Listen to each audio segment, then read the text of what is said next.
Greetings, my name is Andre O. Ferguson. I am the founder of Story of Man, an organization that is set up to support men through mentoring and coaching. We do that by helping men to access their backstory and use it to write the next positive chapter of their life. And I wanted to come on here today and talk about 5 ways that we can move our communities forward in a practical way out of the effects of what has happened over the past couple of weeks. Just like you, I am angry, I'm frustrated, I want justice, I am in pain, and I didn't want to come on here and just rehash all of that pain. I wanted to come on here and give practical, usable advice for us all to drive ourselves and our communities forward. So I came up with 5 tips and I wanted to share them with you today. And number 1 is education. I have a list of 10 books. You can get them on YouTube or you can buy the books, and the link will be in the bio. So 10 books that you can read with your family, with yourself, you can give to somebody else, about our history, where we come from, what we're about, and how we can strengthen ourselves moving forward. Our history did not start with slavery, it did not start with oppression, it did not start with bigotry, it didn't start with any of that. We are much more than that, and we need to educate ourselves on that. So education is number 1. Number 2 is support Black business. Supporting Black businesses should be a no-brainer nowadays. I mean, every other community does it. So we need to do it. I'm not going to say we don't do it or any other that. It's all positivity today. So we need to support Black businesses. Spend your money with the people that look like you. And I'll give you an example. In the Asian community, if they spend $1 or £1, it stays within their community for a month. In that month, that money can go towards them building schools, educating more lawyers, doctors, sending their children to proper universities, and you can see the knock-on effect of that. In the Black community, £1 or $1 stays in our community for 6 to 7 hours.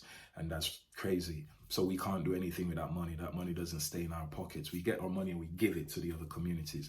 And we need to change that narrative right now. So spend your money supporting Black businesses.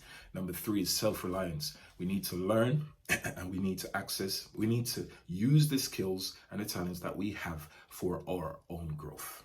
Okay, so build. So it's all about boss. We use that term so frequently now, especially on social media, boss this, boss that. Let's actually be bosses. Let's create our own businesses. Let's create our own communities. Let's create everything that we want for ourselves. We need to be self-reliant. Nobody's coming to save us. So that's why number 1 is so important in education. We need to educate ourselves. We need to support ourselves in order to create more of ourselves. And that's how we become more self-reliant. We need to be looking to ourselves for the answers that we need, for the solutions that we need. And that's what self-reliance is all about.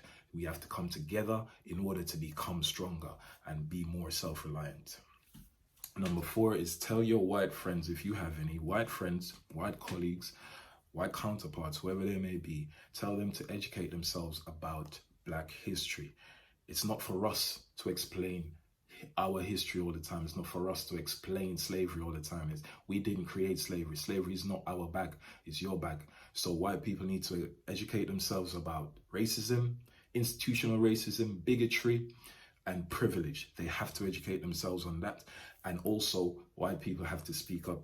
So encourage your white friends to speak up. If you're quiet right now, then you're a part of the problem. We say that unapologetically. There is no space for that in our community anymore, in our world anymore. If you are quiet in this time, you are complicit to what is going on. So if you have a white friend who hasn't said anything, he hasn't sent you a message or anything, you need to reach out and say, "Hey, what's going on? What do you think about this?" They need to speak. If white people start speaking out against this sort of stuff, then the change will happen quicker. It started with them. It has to end with them. So educate your white friends and encourage them to go out and spread the message and talk about oppression and the wrongs that are happening in the world and how they can be a solution to these wrongs. And the last but not least, align yourself with a cause that is higher than yourself. It's not about bling anymore. It's not about the best trainers. It's not about the flash car. It's not about all of those things. Think about it. There's a new car every 6 months or something. A new car is designed. How many cars can you drive? How many pair of shoes can you wear? How many rooms can you sleep in your mansion? It's not about that sort of stuff. It's about aligning yourself with a cause that is higher than you. The Black Lives Matter movement is worldwide now. If you look at what happened in France the other day, Spain, Germany, London yesterday, when me and my family were there on the streets marching, it was a powerful moment. We need to align ourselves with causes that are bigger than us. It's not about being selfish. It's about being united. The reason why people people feel as though they can do this to us is because we're not united as a community. We have to be more united. We have to be stronger. We have to speak with one voice. We're not having it. It shouldn't take somebody getting lynched on the street for us to get united, but it might be the spark that lights the flame, that ignites the flame. So let's get more united. Let's align ourselves with a cause that is higher than us, and let's be more than they see us as. Much love and much respect. My name is Andre O. Ferguson.